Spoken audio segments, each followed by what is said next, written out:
आज आपण बनवणार आहोत वाटाण्याचे पराठे। त्याच्यासाठी लागणारे साहित्य: 1.5 वाटी गव्हाचं पीठ,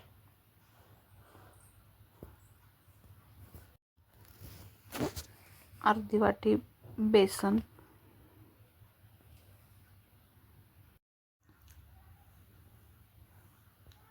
1 चम्मच ओवा हातावर चोळून त्याच्यामध्ये घालून घ्या, चवीनुसार मीठ, 1 चम्मच 1.5 चम्मच तेल घालून घ्या व ते सगळं मिक्स करून घ्या।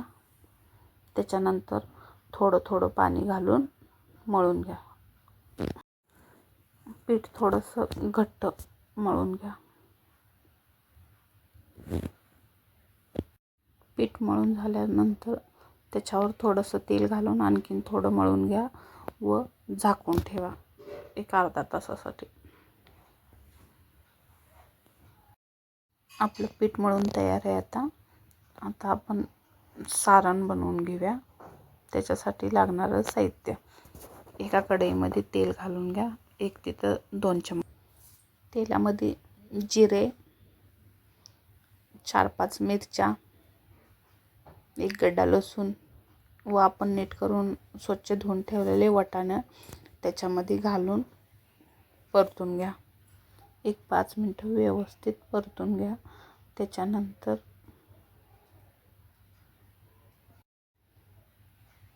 त्याच्यानंतर थोडीशी हळद घालून घ्या, धना पावडर थोडीशी घालून घ्या आणि गरम मसाला हे घालून व्यवस्थित परतून घ्या। हे आपण सगळं मिक्स केलेलं मिश्रण थोडंसं गार होण्यासाठी ठेवून द्या।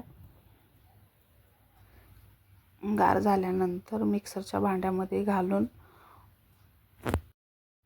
त्याच्यानंतर चवीनुसार मीठ व थोडीशी कोथिंबीर घालून आबडधोबड बारीक करून घ्या अशा प्रकारे।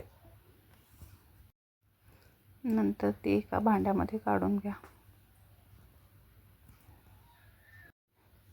त्याच्यानंतर आपण मळून ठेवलेले पीठ आणखीन एकदा थोडंसं मळून घ्या आणि पीठ थोडंसं घट्टच मळा। पोळीसाठी जसं आपण सारण भरून घेतो त्या प्रकारे सारण भरून घ्या।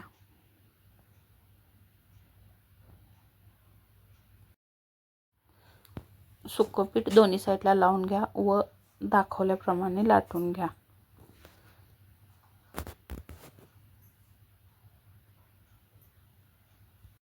ह्या प्रकारे आपला पराठा लाटून तयार आहे।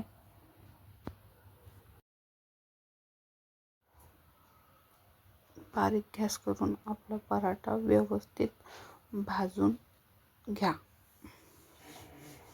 भाजत आल्यानंतर त्याला थोडंसं तेल लावून घ्या दोन्ही साईडला।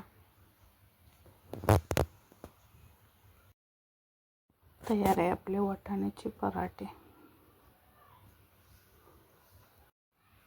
तुम्ही हे पराठे कशासोबतही खाऊ शकता, लोणच्यासोबत, भाजीसोबत असेही छान लागतात खाण्यासाठी।